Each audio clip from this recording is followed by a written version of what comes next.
Good morning.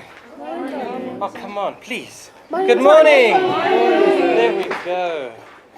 Such a beautiful day outside. Sun is shining. We're above the ground. We're breathing. Who's happy? Truly, who's really happy? Who would like to be happier? Wow, cool. Well, let's see what we can do for you. Yeah. For those that are strong enough, I tell them what I really, really do, but I don't know you well enough, so I can't tell you yet. But my passion and purpose is I do human alchemy. I give people the tools and the possibilities to change how they think, because that'll change how they feel and it'll change what they can do. And I was reading on your little sheet that you get here, together we can make a difference. When I was in the Navy, 1812, somewhere there, my girlfriend I had at the time, her name was Sue Sharp, and she was a nurse. And I really got to understand the dedication and the commitment that nurses have. So I would just like to give you recognition for the value that you bring. You know, you're not the highest paid people, but I think you bring the highest value when people need it the most. So hopefully we can give you some value to take that you can get even more when you go forward. Why should you listen to me? Well, I'm a billionaire. You are too, but you're not using that billion. I'm also a financial billionaire. Don't you believe me? I can show you, I swear. No, I'm sure you people don't believe me. He's got a lot of money. I'm a 50 billionaire. Tell them if I'm lying or not. Does that say billion? Yes. 50 billion. 50 billion. I'm a billionaire. So what I want to share with you will help you to activate your billions. Because do you think money makes you happy? When I was younger, I was 20, 21, I used to sell Ferraris and Lamborghinis, those Lani cars. I was a young sales guy and I used to sell these Lani cars. And I quickly discovered that wealthy people are not necessarily happy. Because I used to write my goals in the shower. You know, own this and own that and have this and have that. But it's not about what you have. Happiness comes from having what you want and wanting what you have. I go to Mozambique, I go fishing, and there are people there that have nothing. They have a mud hut and a cell phone, but they walk down the road smiling and laughing. I've dealt with people that have R500 million, a Ferrari, and they're very unhappy. So let's see if we can get you on the path to happiness. Who loves what they do? I mean, really, really love what they do. Wow. Who would do it? Who would do it for nothing? Who would do what you presently do for nothing? Okay, so one. Who would do it for half what you're earning? Okay, so you're doing it for the money, is that right? So you're all financial sluts. So how do you change from being in a job to being in a career to being in a calling? Because you're going to be working with people and coaching and training people. A person that's in a job just for the money, how much passion do they bring to the job? Zero. But a person who wakes up in the morning saying, yay, I'm going to work, how much passion do they bring? Ever had a long day and it's 1 o'clock, 1:05, 1:02, like the day drags on? But have you ever had times when you think, wow, already 4:30? Time flies. When you love what you do, time flies like crazy. So the big challenge in our world today is stress is getting bigger and more prevalent. You work in an environment where there's pressure and stress and you don't always have control. But are you having any fun? Who has fun in your workplace? I do. Sometimes. I do. There's a great book by Neil Donald Walsh. His book's Course in Miracles, not Course in Miracles, Conversations with God. But his core concept is, If you want something, become the source of it. If you want happiness, become the source of it. If you want freedom, become the source of it. If you want peace, become the source. If you want fun, become the source. So that's my suggestion to you is, if you can love what you do, that you can move away from a job and a career to, this is my calling, this is what I'm on the planet to do. I love what I do. I would do this free. I do sometimes. If you can love what you do, you'll never work a day in your life. So we all work so hard, but for what? Do you love what you do? Do you have fun in the day? Who are you waiting for? Is the guy's not here, the guy that was helping me set up this morning. We were chatting and talking. He says, I've been here since 1997 and my boss has never sent me on any training and whinge, victim. And I said, so what are you doing? Nothing. Tell me what you do at night. No, well, I watch soccer and I watch the soapies. There's your problem. The problem isn't out there. The problem is here. It's what you are choosing to do with your time and your life. These are the results of, are you happy at work? Are you not happy at work? So this is research that we've had from our Science of Happiness, internationally accredited from a company called the Eye Opener Institute in the UK. And we found that there's a direct link between productivity and happiness. But if you've only got 25% of people are happy, isn't that a problem? We know that happy people be, do, and have a whole lot more. But normally we are waiting for stuff on the outside to change. One day, when I get the car, I'll be happy. When I get the holiday, I'll be happy. When I get the promotion, when I one day island. Guys, all we have is today. Can you change yesterday? No. Can you change tomorrow? Never. What do you have control over? Now. Not even today. Only right now. This second now. And so how are you doing? Are you the wizard? Are you the master? Are you feeling awesome? Are you excited? Tony Robbins was doing some work. He's a big transformation guy in America and he's working, bless you, Gesundheit. And he was working in America and the boss was sitting in front and he said to him, are you successful? And he said, no. No, this is the boss of a multi-billion-dollar company. He said, why not? He said, well, for me to be successful, and he started to lay out the bar. I have to have a 7-figure income. I have to have a 7% body fat ratio. I have to have so much sales. And he raised this bar of what needed to happen before he would say, I'm successful. And there was a young guy at the back bouncing around. He said to him, so are you successful? And he said, yes. He said, why? He said, because I'm above the ground and I'm breathing. And I thought, wow. And so that's my law. If I'm above the ground and I'm breathing, everything else is pancella. Think about that. We never know when the line is going to stop. When are you going to die? I've been blessed to have 2 people die in my arms. I've been blessed to nearly die myself. I fell 50 meters in the mountains. I'm a paraglider. And I fell. I smashed my body. I still have a hole in my thigh here. I have a hole in my chest here. And I flew for half an hour after I crashed because it was 600 meters. I only fell 50 and then my paraglider flew for the next half an hour. People say, wow, you're so unlucky. It was a blessing. Because it becomes like wallpaper. Who's been married for a long time? Does the husband open the door for you still? No. Does he pull out your chair in the restaurant? No. Then you're lucky if you do. But it becomes like wallpaper. We see it the whole time and eventually it's not there. But the moment you lose something or almost lose it, suddenly you appreciate that again.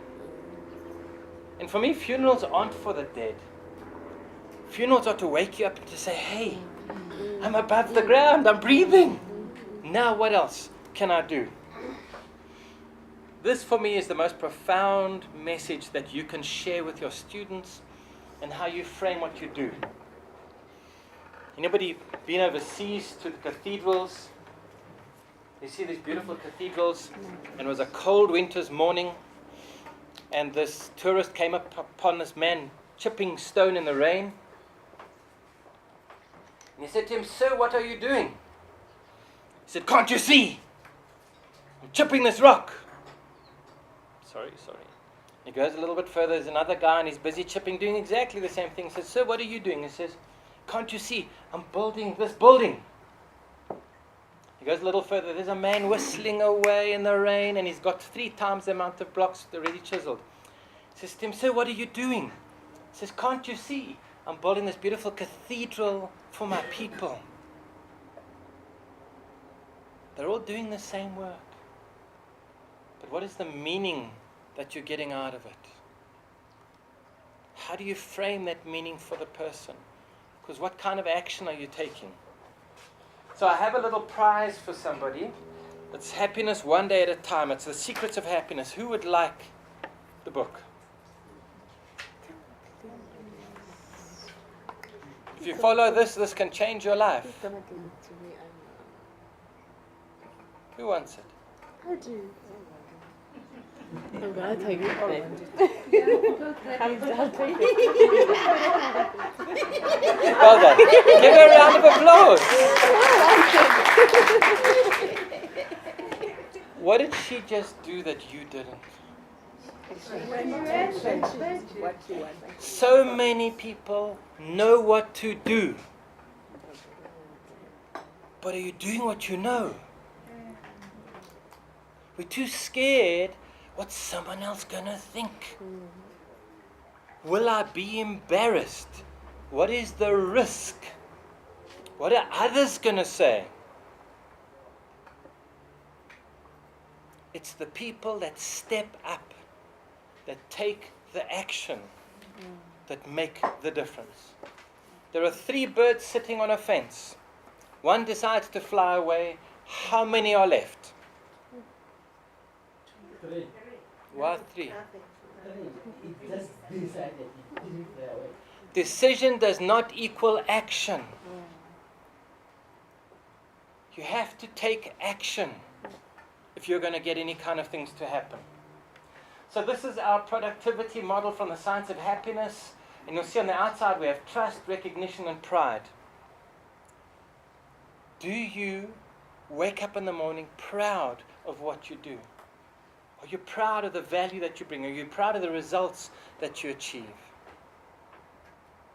Do you trust the people around you? Do you trust yourself? Who's made a promise? I've just lost like 15 kilos because we decided to be healthy and take action. But we know we need to be smart and be healthy. And on a New Year's Day, we make a New Year's resolution. Hey, I'm going to lose weight this year and I'm going to do gym.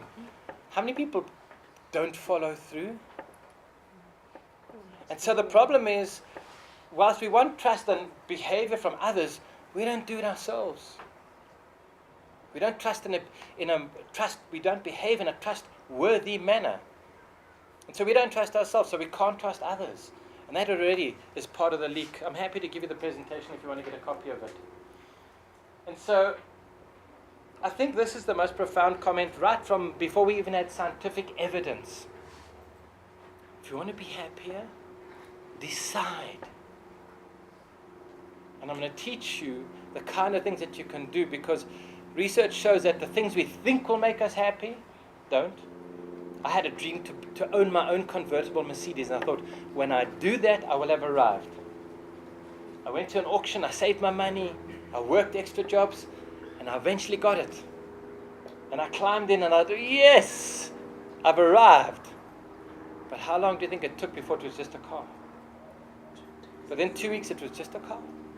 Stuck style, 4 wheels, a steering wheel.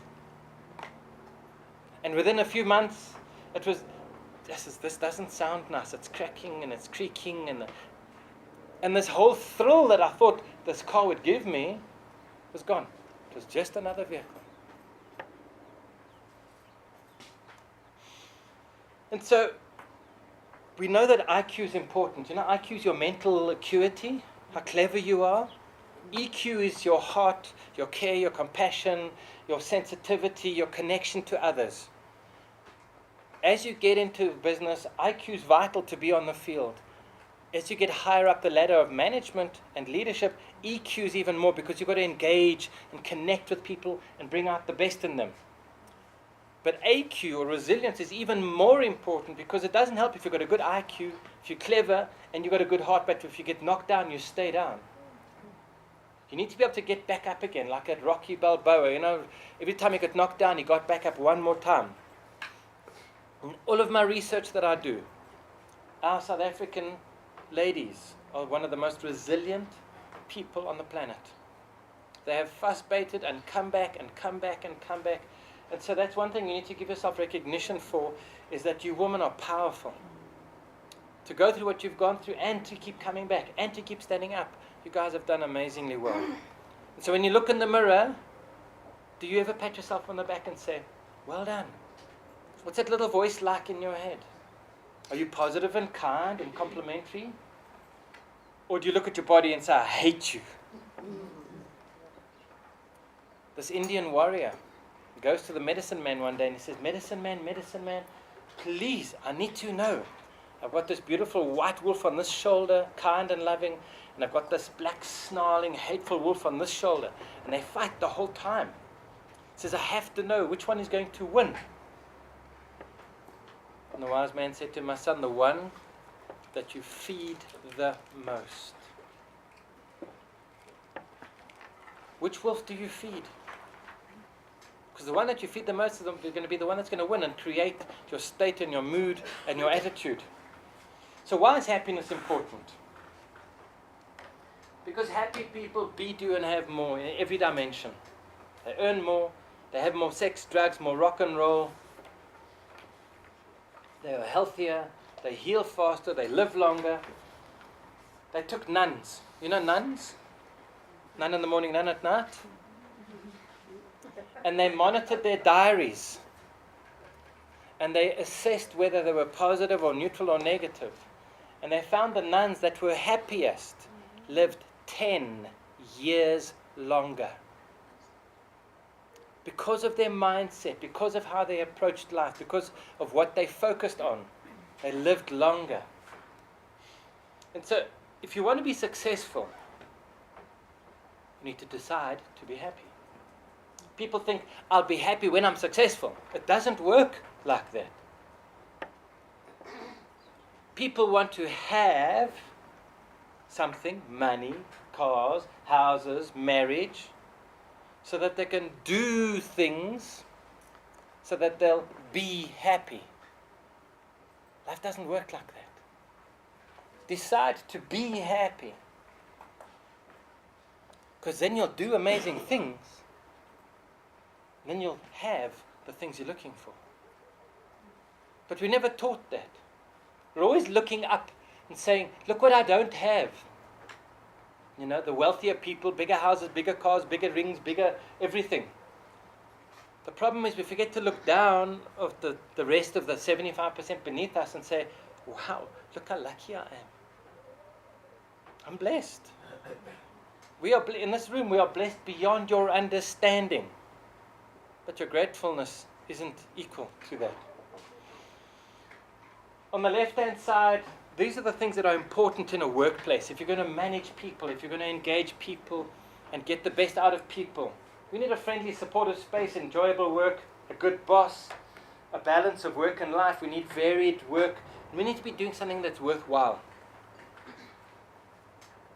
So that's what you need to create in your workplace. The things down the right-hand side are core human needs. We all have these needs. We all have a need for love and connection. We have a need for certainty and for comfort. You cannot live without these. We have a need for connection and comfort and growth and significance. If we don't have those things, we don't perform. The problem is we're always going on the outside looking for it to help us. I'm working with another company. The one lady that's there, she's financially underwater. But when she feels bad, she takes her credit card and she goes and spends. Ooh.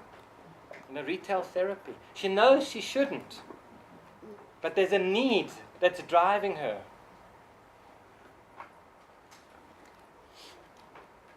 These are the problems in business.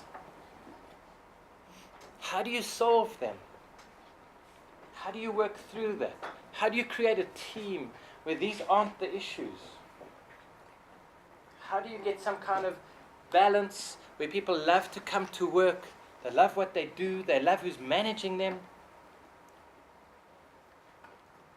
Because you, at the end of the day, have huge impact on how your students are going to go out into the world. Think of a teacher that made an impact on you in school, a positive one. How long does that impact last? When I think back to some of my teachers, some of them were a complete waste of time. But there were other teachers that got me to believe in me, that they made my learning fun. They helped me understand the value and importance of it. And look where I am today. I'm the product of more of my teachers than of my parents. You have huge power when you impact with your students.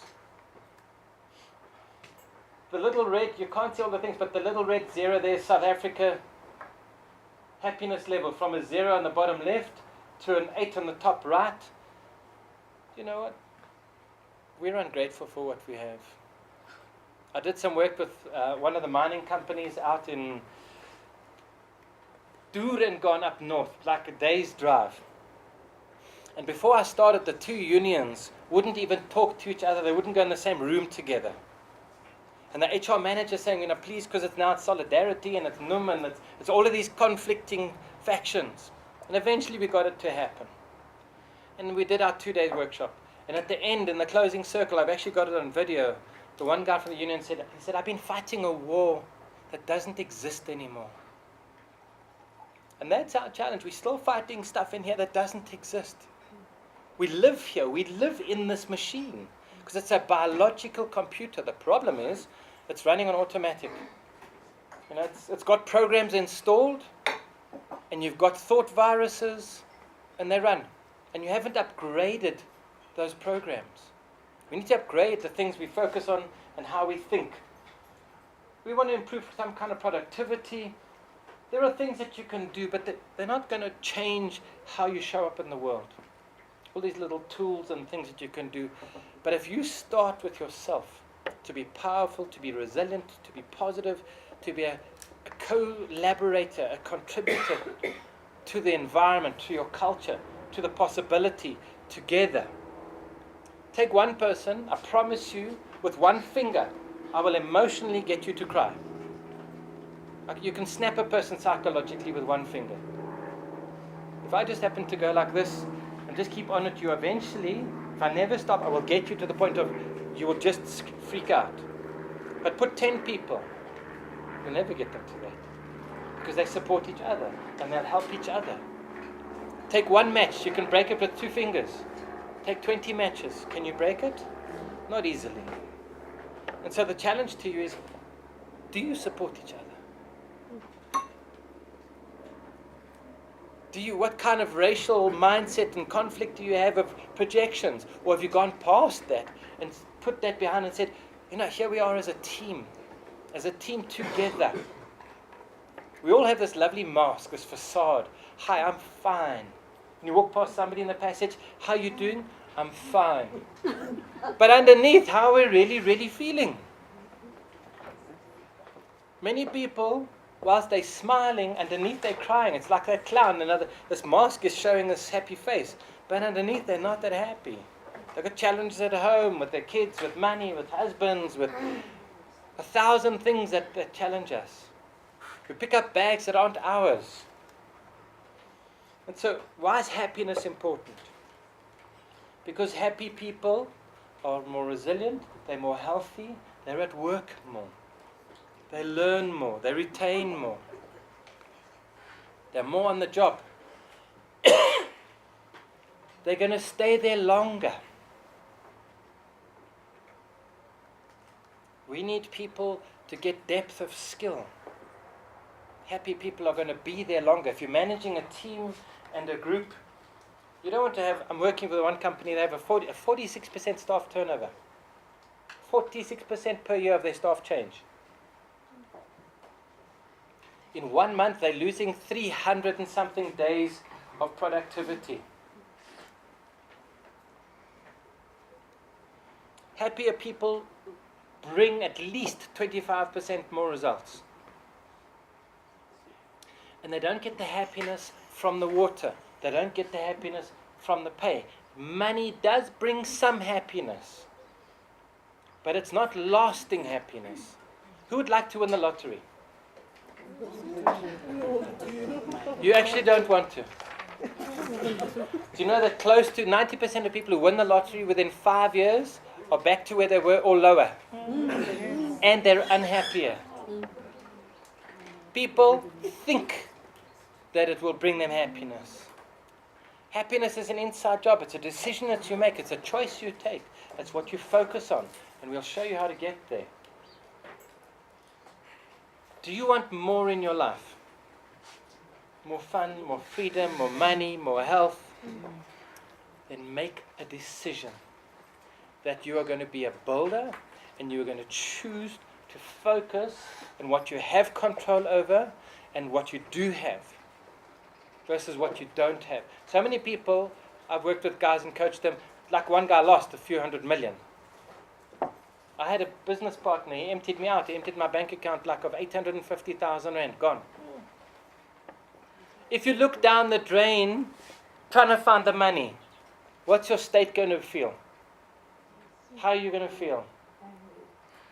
Can you get it back? You went gambling. If you think if I go to the Sun City and say, please can I have my money back that he stole, they're going to give it back to me. And so when we hold on so tight, we hold on to this thing that we've lost so tight. I go diving when I'm down at the coast. And so imagine that you're underwater, like 10, 15 meters underwater, and you're holding a 100-kilogram weight. And you're holding it on. And tight, tight, tight. And you look up, and there's the blue skylight, freedom. But now you've been holding your breath. Now you've got to breathe. You know what it's like when you've got to breathe? But you don't want to let go. You want to be righteous. You want to be able to blame and shame. See what those people did to me. But who's doing it to you? Yourself. You have to have the power just to say, you know what? I let go. Because if you can do that, you're free. There's a saying by Neil Donald Walsh, need nothing, desire everything, and love whatever shows up. What are you holding on to that is so heavy that's keeping you away from being happy? Because you can make a decision today when you walk out of here to write on a piece of paper, that's me, it's past, it's gone, it's behind me. Store the wisdom, drop the emotion. The most wise people I know have been through storms. Who likes diamonds? Look at the lady's smile. How do you make a diamond? Do you tap it gently here and tap it gently there? Say, come now, coal. What do? It's coal, it's black and it's yucky. You put under heat, put under huge pressure. And in that space it transforms to being a diamond. The most caring, compassionate and wise people I know have been through hell. The people that have been floaty and had these privileged lives are the most fragile people I know. Who would like to be in a place where there's no problems?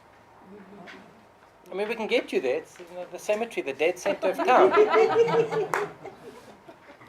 It's only with problems that we grow. We learn, we become more. Who thinks they're living to their potential? You think you're living to your full potential? I don't think I'm even close to my potential. I think we all have at least 90% more potential available. But we think things will make us happy. One of the drivers is women want to be married. Hey? You watch these programs. Research shows, so the top line from the left is 5 years before marriage, and that's your happiness level, is on the way up to getting married. Their happiness goes. And on the day, like, yes, I'm married, I'm happy. But then what happens? Happiness goes down. Children don't bring happiness. There's meaning, and there's commitment, and there's love, but happiness goes down. And the bottom line is divorce. So on the way to the divorce, their happiness goes down, down, down, down, down, and when they make the decision and they get divorced, now they're happy again. The things we think will make us happy don't necessarily. But what's important is relationships are a profound foundation of our happiness. People that are part of communities, religions, and you'll know from your work as healers, people that have got this network, the support network, heal faster. They're much more resilient. They have lower stress levels. So what kind of a network do you have? If you're asleep, and I would term you asleep when you arrived this morning because you haven't done my kind of transforming workshops, I'm assuming most of you haven't. Bless you. And on that basis, half of your happiness comes from your reaction to the outside world. How you get managed, what the culture's like, how much you're earning. The other half comes from your income. But if you wake up, that you discover, hey, I'm the wizard, I'm the master, I am the one that drives this biological computer. You have a set point of happiness from your past, which is not easy to change, but we can. But then that 50% reaction to the environment, you can reduce your reaction down to a much smaller percentage, maybe 5, 10, 15, 20%. But you can walk out of here at least 30, 40% happier if you decide. You can also decide not to decide, but it's in your hands. What are you focusing on to keep you where you are? Because there are three kinds of happiness. One is what I call orgasmic happiness. And that's like a peak. You get money, you're happy, and then you're back to your state. The other happiness that we get is what we call state happiness, and that's how we manage this biological machine. You manage what you focus on, you manage what you're thinking about, you manage the words that are coming out of your mouth, you manage the things that you are doing, but you manage that. You don't just allow your brain to go anywhere. It's not easy. You ever try to go to bed? Other night I tried to go to sleep, my brain wouldn't turn off. Like at 2 o'clock, my brain is still going, and I think I'm the one in charge. But you have to take charge of your brain. This is a biological machine. You can't just let it run wild. It'll eat you. It'll destroy you. Ever been, ladies might know this, guys I don't think get to that point. The husband doesn't arrive home on time, or the boyfriend, he says, I'll be at home at 5, and it's 9:30. What's your mind saying? No, he's fine, he's probably just delayed. Or is your brain now eating yourself? Has he crashed? Is he on a fare? Is he drunk? The brain will just, in the absence of information, your brain will assume the worst. Your amygdala, its whole job is to protect and defend. It doesn't see that we're living in a safe, fun world. It sees danger and threat. It's the nature of how we survived from the saber-toothed tigers. So you can't just let it run. You have to put an antivirus into the system and say, whoa, hold on, slow down. You have to get out of reaction mode into thinking mode. Okay, so what's the reality here? But you have to manage. It's not an automatic reactive process. You won't be happy if you do. And the final one is trait. That's your... some people are just naturally happy. They're so happy they make you sick. And there's some people that are just naturally grumpy. You can shift that, but it's not an easy thing to shift. We do it in my other workshops that we do. Have you ever noticed when you smile at somebody, what happens? They smile. And I love that line. If you're not using your smile, you're a woman or a man with $1 million in the bank and no checkbook. And that's what I said earlier. We're all billionaires. We're just not using it. Everybody brings happiness. Some by coming into the room, some by leaving the room. Which one are you? I'm working with another company where the boss abuses the staff emotionally. He screams at them. He makes them cry. He brings happiness when he leaves. So we're going to have to help him understand that with love and kindness, wake him up to say, there's a better way. How do you manage your family? How do you manage your kids? How do you manage yourself? When you speak inside, is it a kind, friendly voice, or is it negative and demeaning and nasty? Most people, it's a negative voice. You do something wrong, and it's like, nee. Do you think you catch bees with honey or with vinegar? Same with ourselves. How you manage your voice inside, to scream and shout at yourself inside is never going to build and grow. If you have a little puppy, my stepson's just got a little puppy.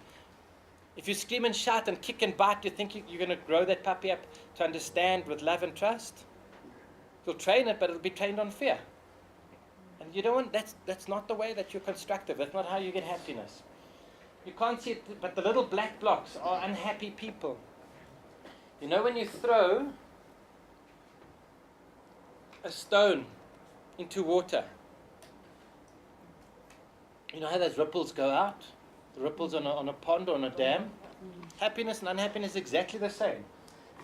Happiness and unhappiness goes out to 3 levels.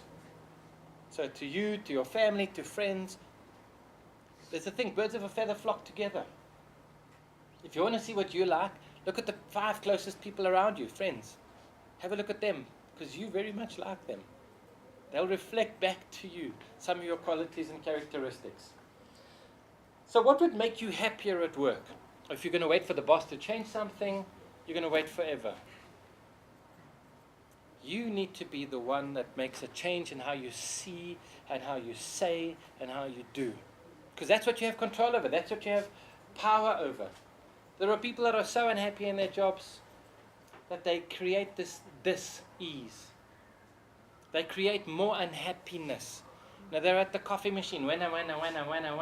They're at the lunch thing, wenna. They breed this discontent. Get rid of them. Wake them up with love. And if they don't, get them out of your team. In biology, 6% of a system will destroy a system. You need to know this from your medical stuff.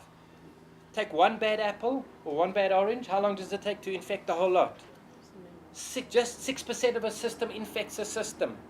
So what, you got 45 people, 10% is 4.5. 2 people can destroy your culture and your energy in this group. 2, if you let them. Help them wake up. Help them be positive. These are the core foundations of what makes a happy life. Mastery. If you're the master of what you do, and we know from some of the writings, about 10,000 hours makes you a master. What are you doing to master your skill, knowledge, and ability every day? When I drive in my car's my university. I don't care if there's a traffic jam. I'm learning. If I'm standing in a queue, I've got my phone and I'm learning. I've got my little iPad now and I'm learning. I'm always building and growing and improving my mastery. Autonomy, we need some kind of control. If you don't have control, stress goes up, involvement goes down, people disassociate. Give your people some kind of control over what they learn, how they learn. And purpose is the meaning. It's going back to those guys. Are you just cutting rocks? Or are you changing people's lives? Are you giving people hope? And I think a nurse should be paid 3 times what they earn for the work they do. Some of them are not great. My fiancée came out of hospital. She had an ovary removed. And there were some really bad attitude people there. But they're in a job. They're unhappy. They got the money. They don't like what they're doing. But there was another one. She was an angel. She was an absolute angel. And that completely transformed Debbie's experience. And these are things that you can impart to your people of the greater value and the greater meaning of what you're doing. We were talking, Helene and I were talking earlier about some of the challenges and the frustration. But together, you guys can create a positive meaning and a positive picture. Because if it's just a job, why fight for anything? But if it's a cause, people will work for a living, but they'll die for a cause. What is the cause? What is the impact of the work that you do? Think about this. When you train somebody, what is the greater impact of what you achieve? How many lives do they touch? hundreds. So you might think you were just doing a little bit of training, but you change the attitude, the behaviors, the choices that those people make. But it starts with you making those choices yourself. If you like your work, people achieve scientifically validated people that like what they do when they come from a happiness, they just be, do, and have more. So how do you like what you do? I go to Cape Town on occasion. The ladies won't know this, but in the gents' loo at the airport next to the Wimpy, there's a black guy there. He's a toilet cleaner. And I went there a while ago, and as I walked in, he said, "Good morning, sir, welcome to my office." I thought, what? And like, I'm astounded. I'm going into a stinky, smelly, unholy place here, and here's this guy with a smiley, spunky attitude. And as I went into the cubicle, he says, "Hold on," and he went in and he wiped the seat and he sorted the paper and he said, "Enjoy your stay." And it was like, wow, man. And I came out and I gave him a 10 rand tip. But I learned from him, because if he can have that kind of attitude doing that kind of a job, holy man, what's going to happen for me? And so it's not the work that you're doing. It's how you're approaching the work. It's the way you look, the way you see, the way you say. And I'm sure he doesn't stand there, this bloody, stinky, smelly Dan in there. He might on occasion. We all slip. But I promise you, he earns 10 times more because he's spunky. Because he changed my experience. You know, he's changing the world probably more than me. Because he's seeing probably, 400 or 500 people a day. You cannot go through there and come out without being impacted in some way, being profoundly impacted, that in this kind of space you can have that kind of attitude. And so how do you get that to happen for yourself, for your staff, for your students? What kind of shift can you make to achieve that? Because if we're going to get into this flow, this feeling, this nice love what we do, time flies kind of space, you have to address it by doing what your strengths are, not doing things that you're not good at. Many people do things that they're not good at, and then they try and fix their strengths. You need to find where your strengths are, things that you like. People think that happy staff are more productive. They're not. Happy staff with no challenge are just a lack of place. But there needs to be a challenge, something that grabs you, something that holds your attention, something that has meaning. You know, we are looking to climb X mountain. We're looking to do X, Y, Z, some kind of goals, something that stretches you, that when you're finished, you can look back and say, wow, look what we achieved.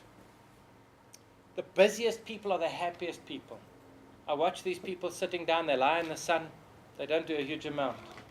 They're not happy people. Self-worth, self-esteem comes from achieving, succeeding, incremental progress. How do we progress? How do we measure our progress? Is what we're doing valuable? I know there's some commercial spaces where the only goal is make more money for the boss. How happy do you think the staff are? Money's not a motivator. Fuel doesn't excite your car, it just gets your car to go. But you have to add onto that process. And so the challenge to the top, the skills to the right, there needs to be a balance. If I said to you, you need to come and fly a plane with me, do you think you'd be okay? So listen to the and so now the stress is going to increase because there's no skills. The challenge is bigger than her skill set. But if I said, push the pen around the page for half an hour, it's like, hey, I can do that with my eyes closed. There's no challenge. And so you've got to find a way to build in a balance between my skills and the challenge that's there for me. Otherwise we get bored and it becomes like wallpaper. How do you bring a challenge to your workplace each day?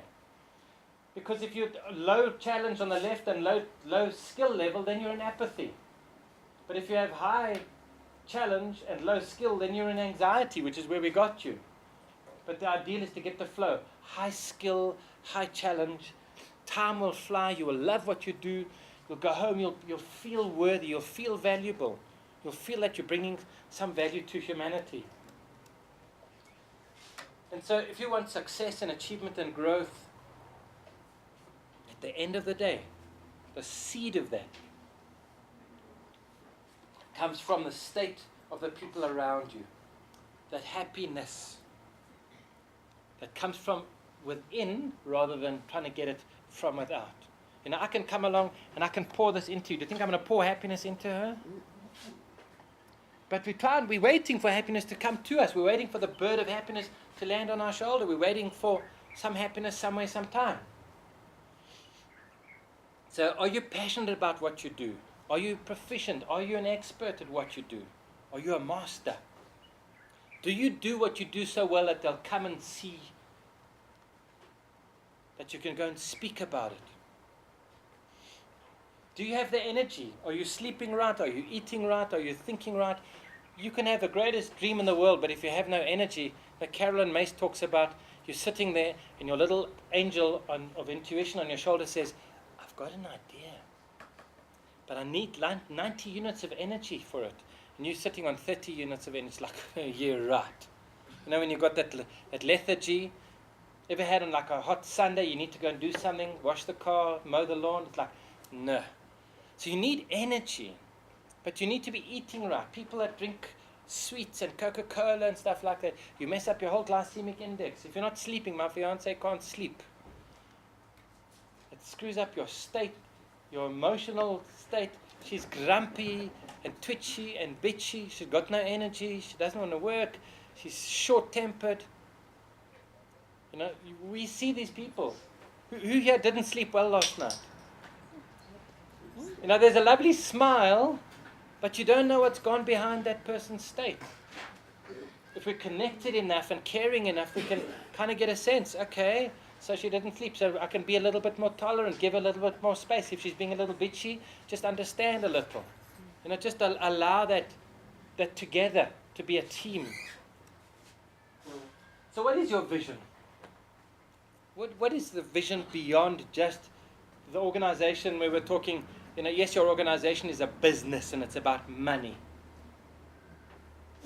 For me, business is about people and profit. Profit is oxygen. If you don't have it, you're dead. If your organization doesn't have money, you might as well close the doors, that's it. But once you've got it, now what is our bigger vision? I heard you got 400,000 students. Imagine how many lives you're impacting. You are the seed of attitude, of ability, of action. The challenge that we have, it's the shoekeeper's shoes. What's the joke? The shoekeeper's kids have no shoes. Or the shoemaker's kids have no shoes. We know what to do, but are we doing what we know? What's going to happen for you to take action and do the kind of things that you know that you need to be doing? And so why is this important? Because here's your destiny. With my work that I do, and my coaching and my research, this is your destiny. By the time you are 65, you are somewhere on that pyramid. This is going to be your reward for life. You'll either be very wealthy up at the top, super wealthy, 7% you'll be okay financially at 65, but you'll rely on your family. 12% will have to continue working past the age of 65. About 29 to 30% will die, AIDS, murder, all of those things that will happen. And the remainder are going to eat dog food. And that's why I was saying, if you're fighting and it's not working, hey, you've got to enjoy the ride. Because the destination's not always so lacquer. Where would you like to be on that scale? The top or the bottom?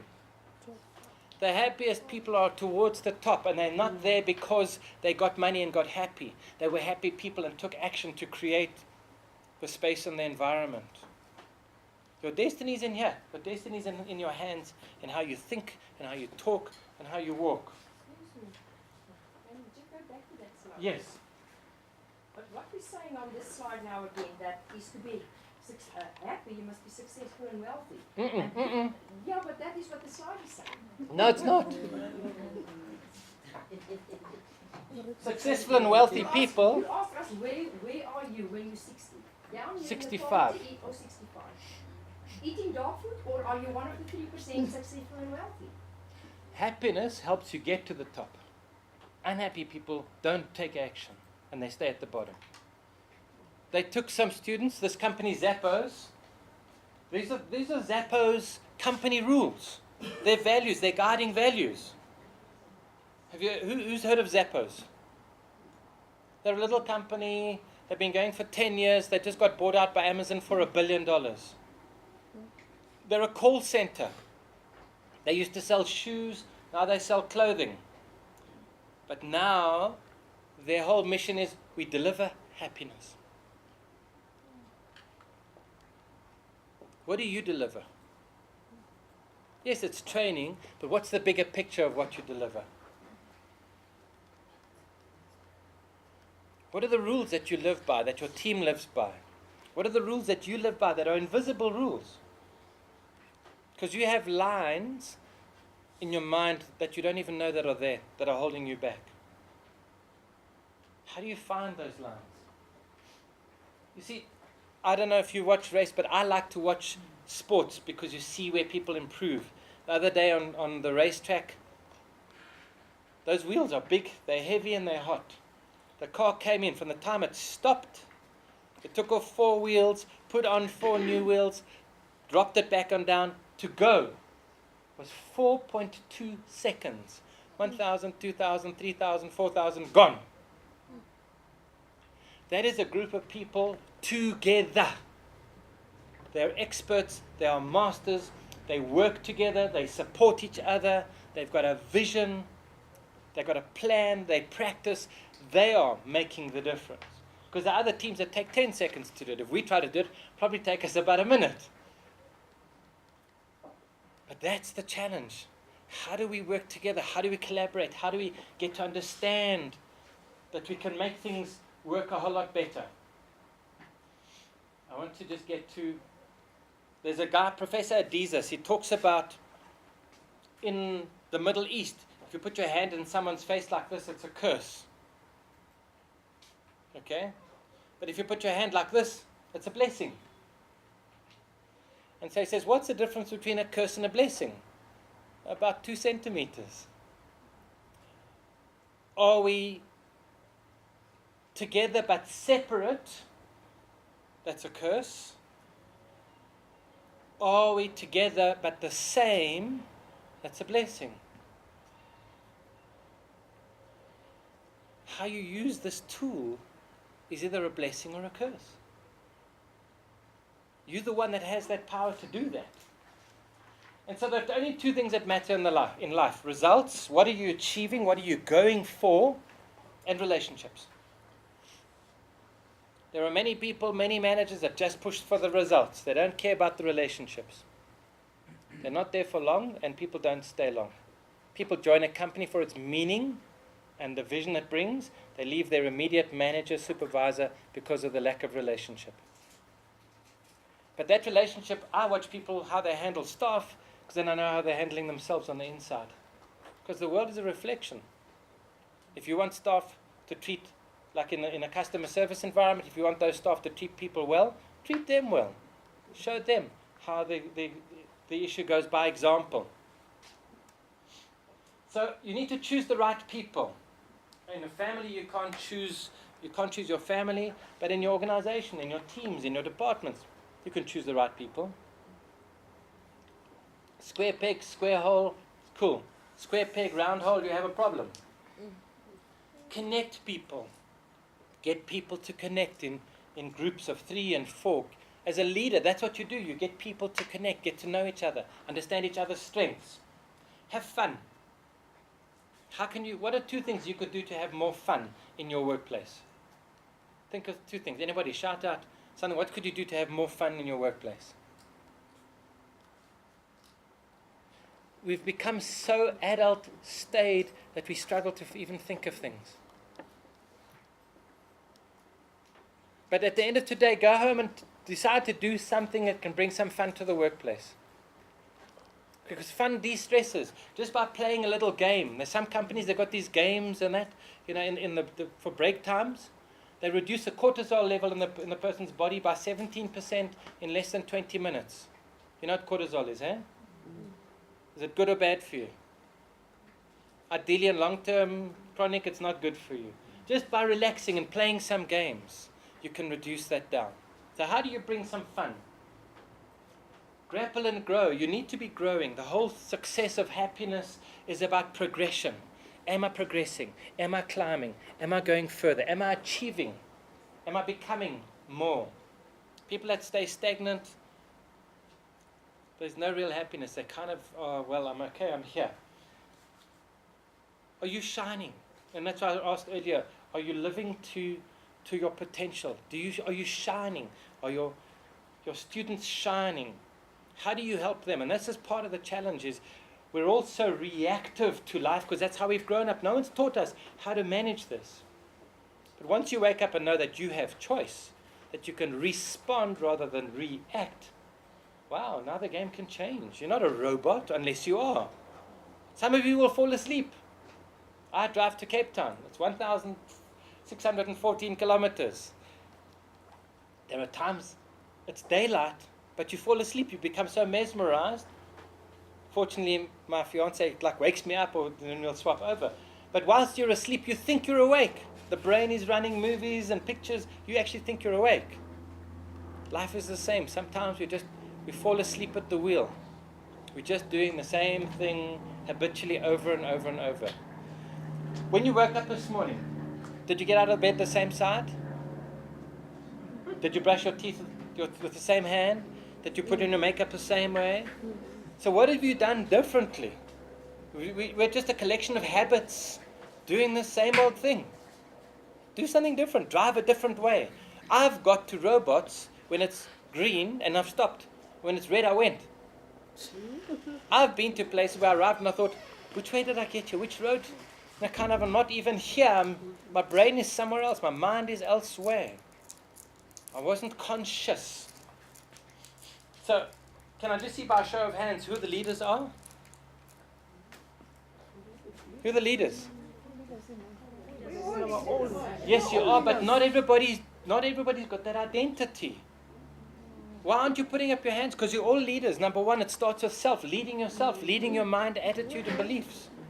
Leading your team, leading your family. Yes, you might have a husband who's the head of the household, but being a self-leader starts with self, everything. How do you empower your staff and energize your staff and your team members to be happy here? How do you help them stay awake? So what's the most important thing? What's the one big thing that'll get you to be happier? Make the choice. Write on your piece of paper. Grab a pen. On a piece of paper, write. What's the one thing that you can choose today to be happier? Start now. All you got is now. Write on your piece of paper what's one thing, a shift, a choice, a decision that you can take and make to be happier. Give you 30 seconds.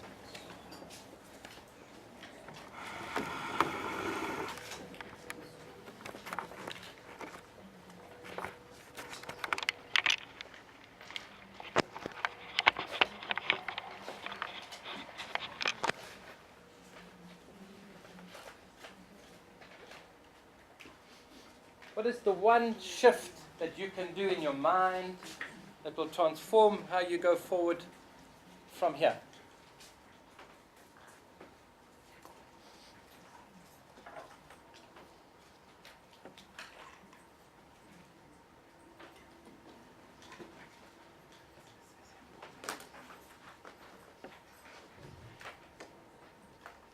So would you like to know how to be happier? Cool. So let's start going. Number one, choose. Make a decision. In spite of what's happening around me, I'm going to choose and focus on happiness. Step one. Get to know yourself a little better. Kind of start to listen to your voice. Listen to the tone. Listen to the content. Is it a positive? Is it negative? What are the words? And start to change the words to more positive.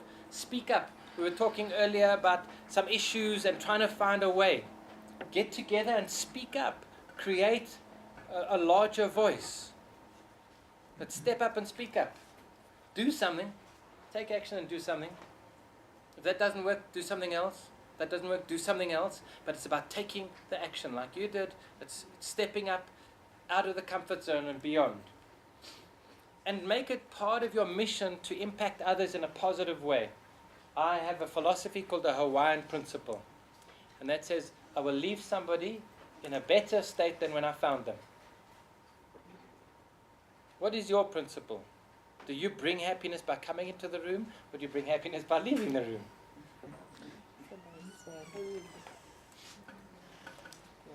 Does what you do have meaning? Do you love what you do? Do you understand the true profound value and impact that you and your behaviors and actions bring to the world? For me, you are sowing seeds of love. Because if a nurse can be in a space where a person is in pain and can deal with care and compassion and commitment and skill, wow. You can transform a person's experience completely. And you're the seed sower for that possibility. And so we know the top level, it's that orgasmic happiness is very, very short. The middle one is your state happiness, which is a little longer. And the bottom one is your trait happiness. But it's also about the purpose and the meaning. What is it that you bring to the world? I went to America to be initiated. I went through an American and Indian initiation, and my initiated name is Fiery Tiger. And when we do that workshop, we go and do like a visioning process. And in that visioning process, we have a look at and we see what is it that we think the world needs. And here's my vision statement that I got from the workshop. It was a men's workshop, so it starts, as a man amongst men, I co-create a world of freedom, of love, abundance, and peace. That's what I'm looking to bring. That's what I think the world needs, is freedom, love, abundance, and peace. And I do that by providing workshops, coaching, training, team building, and talks for those who are ready. That's my life. When I wake up in the morning, that's what I'm doing. When I'm driving my car, talking to people, I'm bringing freedom, love, abundance, and peace. It's a flap. You know, if you're going to fly, you have to flap your wings. And so that's what I think the world needs. That's what I'm bringing to the world in my little way.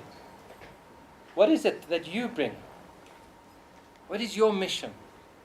You know, I'm going to Mauritius in 6 weeks' time. And I'm now starting, you know, you've got to organize tickets and accommodation and travel. People spend more time arranging their holiday than planning their life. You know that? Do you have written goals that you look at once a week, once a month? A plan for your life of where you're looking to go? Or you're just handling the ball as it comes at you, or just handling life?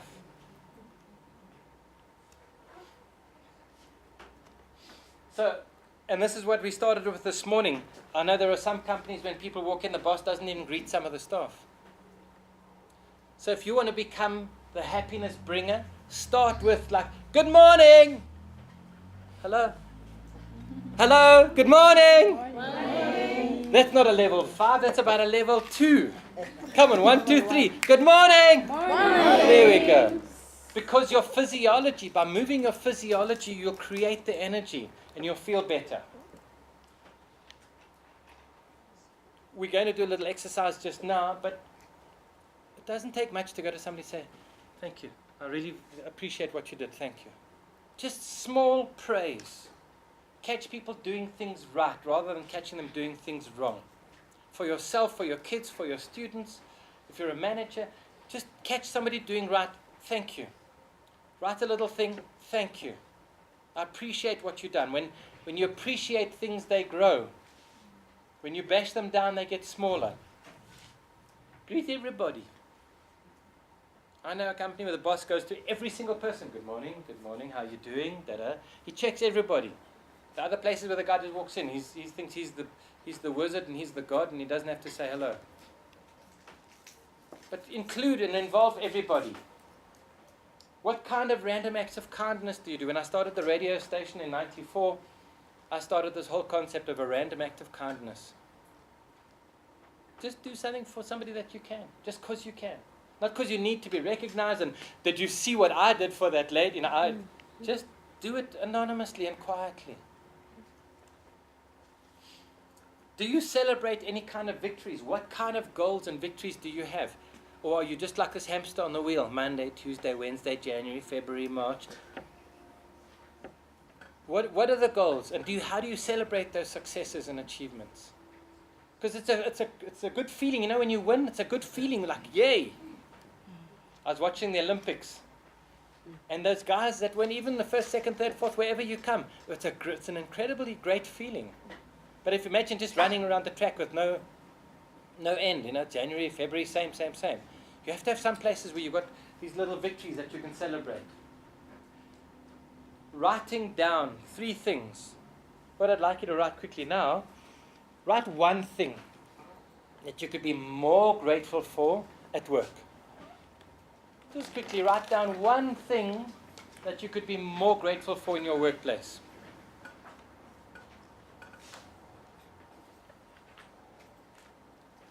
What is the one thing that you could be a little bit more grateful for at work?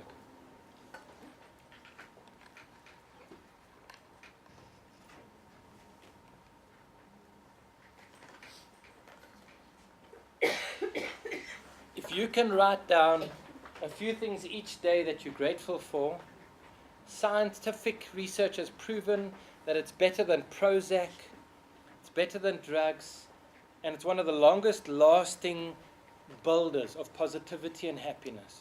Just by focusing on the things that you do have versus the things that you don't have, versus the things that you could have. Just write down about, and which means you're starting to look now. You're starting to look for good things in your filter as you go through the day.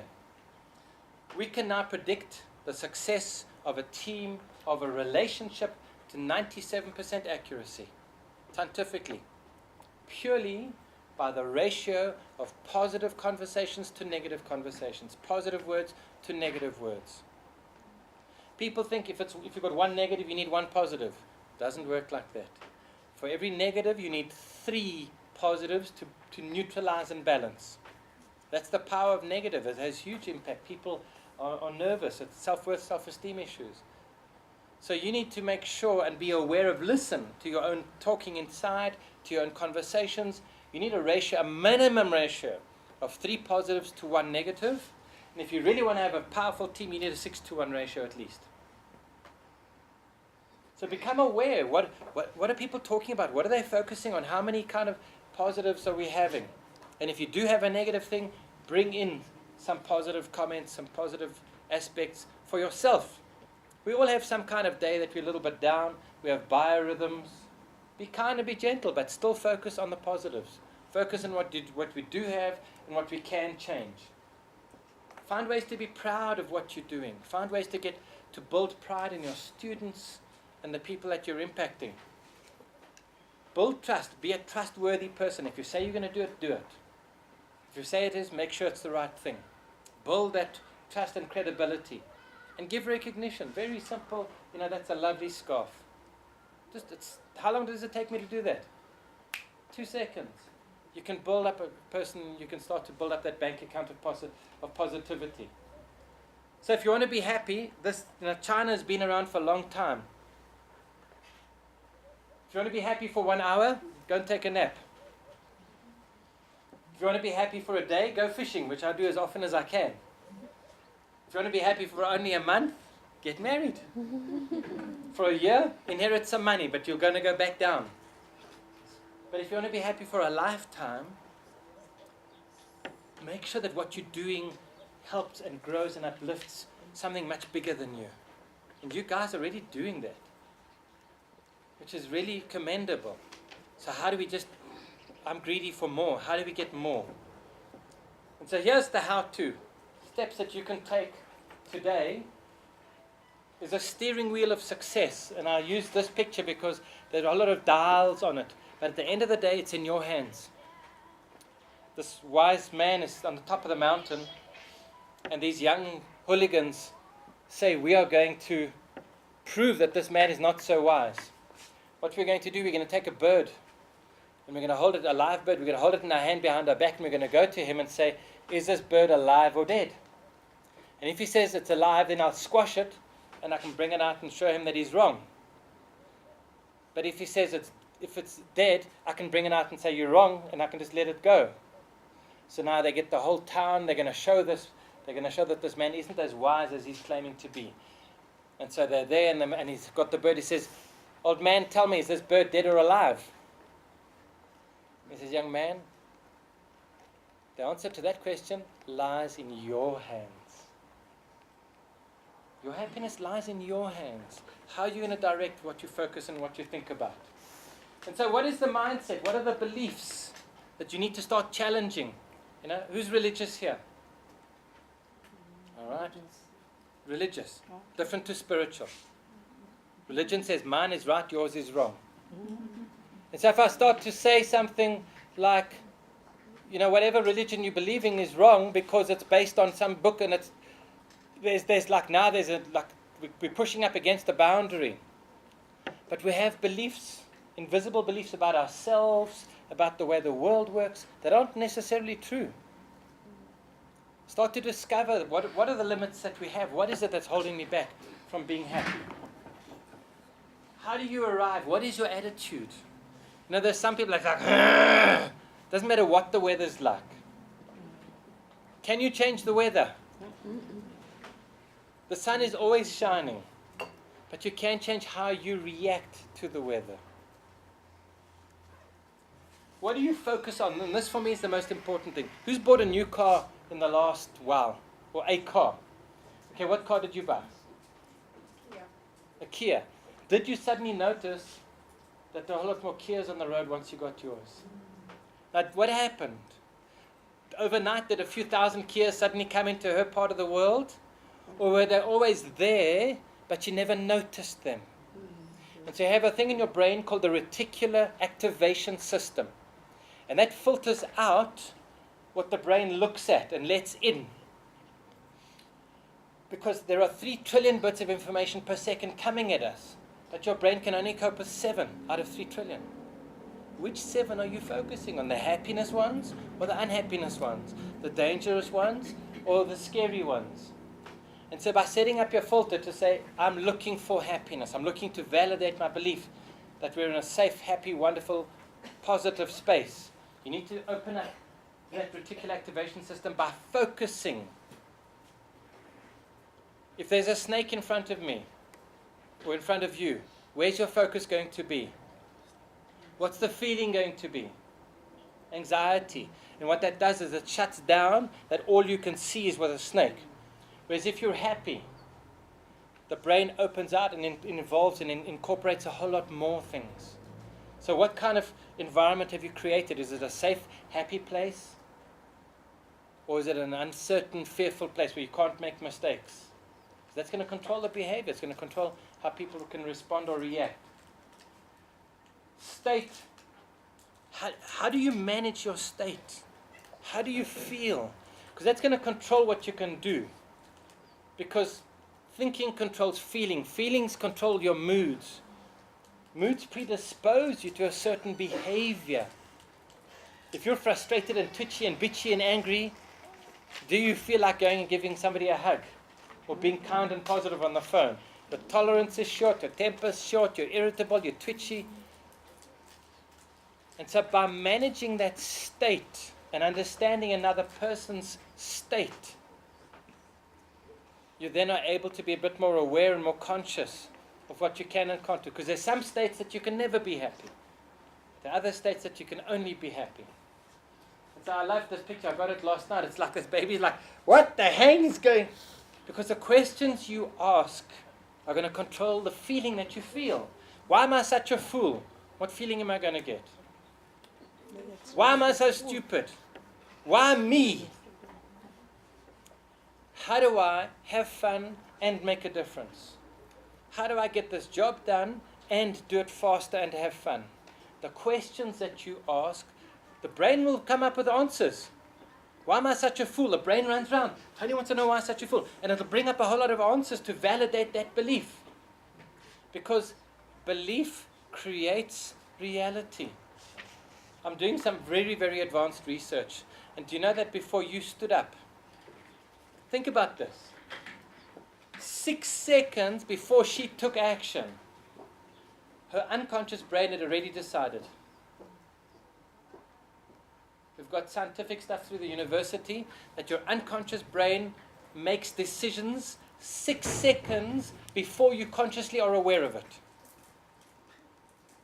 That for me is mind-blowing.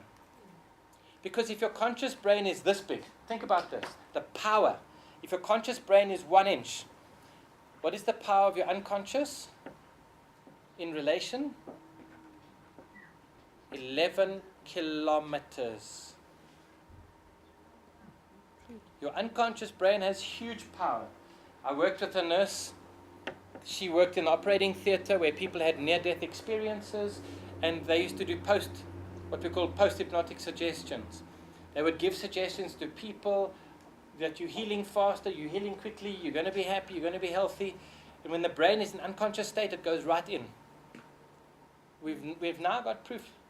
Those kind of things, people will heal faster. We've got it measurably through the white blood cell counts, positivity, unconscious power. And that it could be with a behavior, it could be with the way you look at somebody. It can be very specifically with the words that you say and how your students go out. Healing is a profound science. This body's an incredible machine. It's a biological miracle. We put rubbish in, beer, wine, chips, Coca-Cola, Brandewijn, cigarettes, and the body still takes it and makes this incredible machine. And people think, well, no, I'm not lucky. How much? I can sell your eyes. How much will you give me your eyes for? $1 million? Your kidneys, 2 kidneys. I'll give you $1.5 million for each kidney. 2 lungs, 10 million. Will you give me your 2 lungs for 10 million? What about your heart? 25 million. Come on. We are $1 trillion machines, pretending that we are weak and feeble. The truth is, we are a spark of God, or the most powerful force in the universe. But the challenge is, we have to keep that spark growing. We have to stay conscious and awake. We are the ones that have to, when you start that little, if you watch these survival guys on TV, when they make a little spark in the rain, and they got the flint, and they get the spark, and they got to nurture it, and the little bits, and they grow it, and eventually the fire grows. We are exactly the same. We have to nurture that little spark of possibility, and build bigger and stronger, build more confidence, more self-esteem, more self-worth, more consciousness, more awareness, more choice. And eventually, we have the power to now choose. People are doing the best they can with what they've got at that moment in time because of their state. That's why people that commit suicide, we've got kids now, 12-year-old kids committing suicide. They don't even know what life's like yet, and they're jumping off. I had a girlfriend that did 14 times. She tried. She just didn't see that she had another choice. And that's my whole goal with life, is to give people the power that you have other choices. Yes, you might love what you do and it's not working right. You can have and make a choice. But then you've got to take the action. Deciding isn't necessarily the action. And so I love this little picture of this goldfish. If you're not doing something to scare yourself each day, you're not growing. What do you do each day that stretches your comfort zone, that stretches your possibility? Because your comfort zone is your death zone. It's like a tie. If you stay in your safe comfort zone, you're going to arrive at 60 sooner than later, and you're going to wake up and say, what happened? Why? Too late. Take the action, stretch, step out. What is the worst that can happen to you? Anybody call out, what is the absolute worst that can happen to you? Other than death. And I do hypnosis. I'm internationally accredited I do past life regression and deep trance analysis. You can use hypnosis for accelerating healing. So we have past lives. People have gone spontaneously to past. I've gone in my own processing. Other than death, what can't you survive?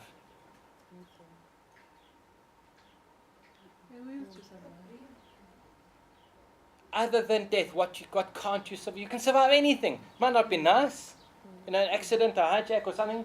It's not nice, but you can survive it, and it can build character.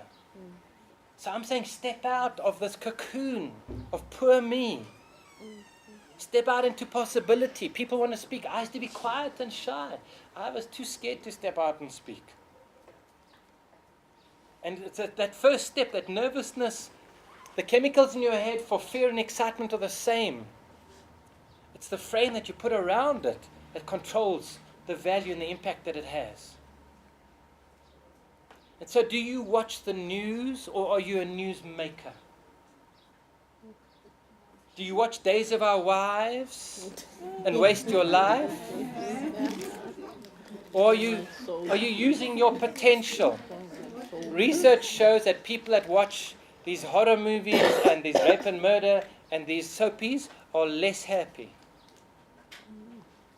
It's like watching life go by. Are you living life? Are you in full contact life? Because it's only in full contact that you learn how. If you read a book on how to ride a bicycle, do you have the skill? If you read a book about how to wrestle a tiger, do you think you'll be successful? You've got to get out there, and you've got to get scratched and bitten, and you've got to go climbing the mountain and fall and get hurt and climb back up again. But this is what life is like, because the day is going to come when you're lying down looking at the blue sky, and it's the last few moments. Have you lived? In the near-death stuff that I did with the nurse, the stories that came out from the people that died, they go down this tunnel of light and they meet Jesus or the Buddha or whatever their masters or the angels are. The core themes that come out of it. The angels ask you, number one, how much love did you bring to the planet?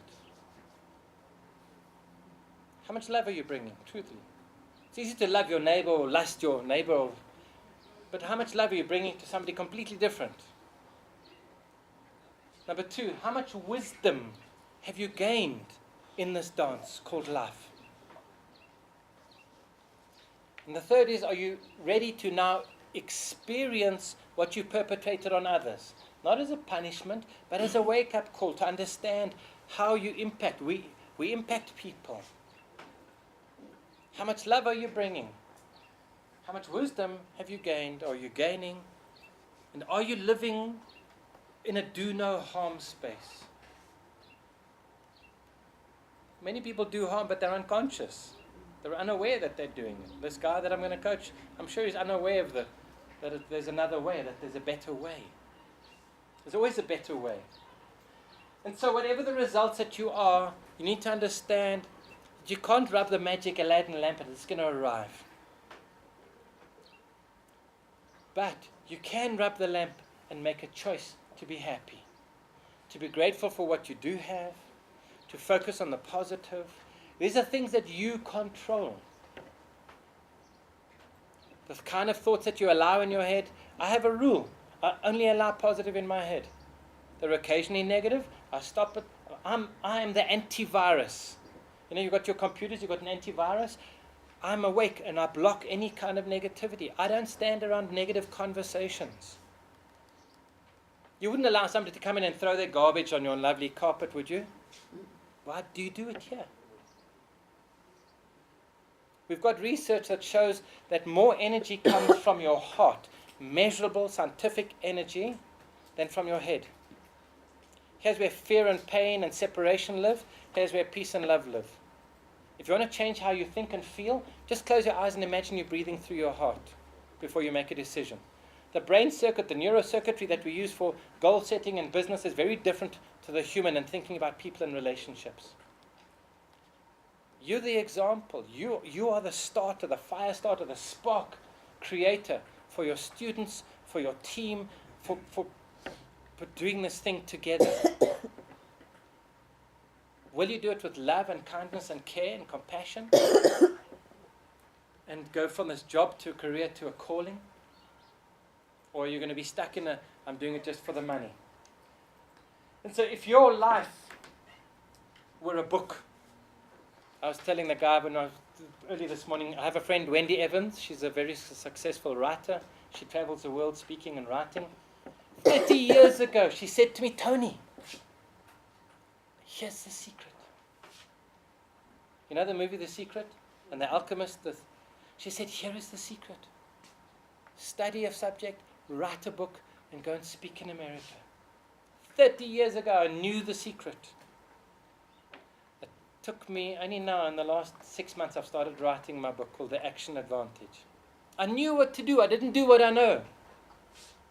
And that's your challenge as you leave here today. We've told you what to do.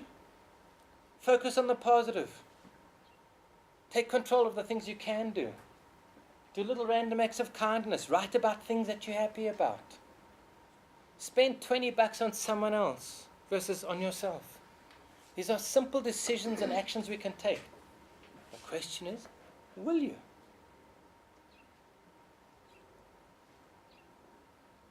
And so if you were going to write a book, because you have in fact written, your life is writing with the words that you take and the steps that you take. It doesn't matter what the first chapters were about. What really matters is what's the next chapter going to be. You know, when you play the computer games, programmed into that game is all possibility. If you press this button and go down here, you'll fall down the hole and get burnt. Or you press this button here and you go climb up through there and you'll get the girl and get the money and the diamonds and the jewelry and the treasure. Life is the same. Wherever you are, you can start. And to take a new step, with a new thought, a new focus. What do you want the next page of your book to be? Are you going to be the writer that writes it in spite of what the weather's like around you? Or are you going to allow someone else to write it for you? And what will you write? Will you allow the weather to influence your writing? Or in spite of the weather, in spite of the storm, will you still dance and write with love and care and happiness? Because I know that at the end of the day, we will all die. We will all have some kind of tombstone that says, here lies Tony who, or here lies Mary who, or here lies Helene who. Are you going to leave a book of love and care and possibility and opportunity? And it's not the fact that you didn't succeed. You know, people say, well, I need to have this amount of money to be successful. You don't. I know people like that guy in that loo at the airport. He's successful. He's bringing more power and more value than money can bring. Will you be the one that will take your book and start to write a new chapter with new beliefs, with new energy, with new focus? Will you be the one that brings a random act of kindness? Will you be the one that walks in the morning and says, hello? Will you become the source of it? Because I know that you have the power to choose. And so going forward today, I challenge you to choose. I challenge you to be brave enough to step up and take the action and do what 95% of the people are not going to do. And that's in spite of everything of where you've been, to write the next chapter that is the most amazing chapter. That when you look back and you think, wow, can you just believe it? When I go climbing the mountains, every few meters I look back and think, jeepers, look what I've achieved so far. And that gives me the energy to keep on climbing. And we will crash and burn, and we will fall, and there will be people that are negative and undermining, and we might get fired. But the weather will change and new opportunities will come. But the thing that will stay the same is you. That you have the power to choose. What will you choose? Will you feed the black wolf, the snarling, unhappy, separating wolf? Or will you feed this white, kind, loving, positive, happy wolf? Because either way, one of them will live. The question is, which one will you feed the most? Because if you choose the love and kindness and happiness and peace, your workplace can change, the impact you have on your students can change, the impact that they can have on the world can change. You could shock your husband. Think about this. If you decided to be really positive in spite of whatever, and there's a saying that says, my, how you've changed since I've changed. Quite often we go expecting some kind of negativity, and because of our behavior, they respond or react to us. But if you go a little bit easier and a little bit lighter and smile and with a bit of ease, it changes the whole place. Whatever be your aim in life, whatever be your goal, keep your eye upon the donut, not upon the little hole. What you focus on, you will get more of. Where your attention goes, your energy will flow. You are the master. You are the wizard. As much as I claim I'm an alchemist, so are you. You have this magic wand of possibility. The question is, chance to... I know from my research that the number one thing in the workplace is people don't feel valued and appreciated. And so I designed a process to help people start that little spark of appreciation. So do we all have 2 cards? Everybody got 2 cards? Okay, here's what I'd like you to do. Sorry, what is your name? Barbara. Barbara, please come and can I play with you? Here's what I'd like you to do. You can do it for more than one. I'm going to challenge you to do it for more than one. But here's how it goes. First of all, make appropriate touch. Connect. Number 2, look in the eyes, because the eyes are the window to their soul. Connect in the eyes. I know it's on here, but you might want to hold it on the side and say, Barbara, I respect, appreciate, value, and embrace you. And then give them a compliment for something specific about them. For the time and the effort and the support that you've given me, and all the lovely smiles that you've given me while I've been here. Thank you. And just that's yours. And just give them a positive, sincere, genuine compliment. Go. Choose a person, give them a compliment.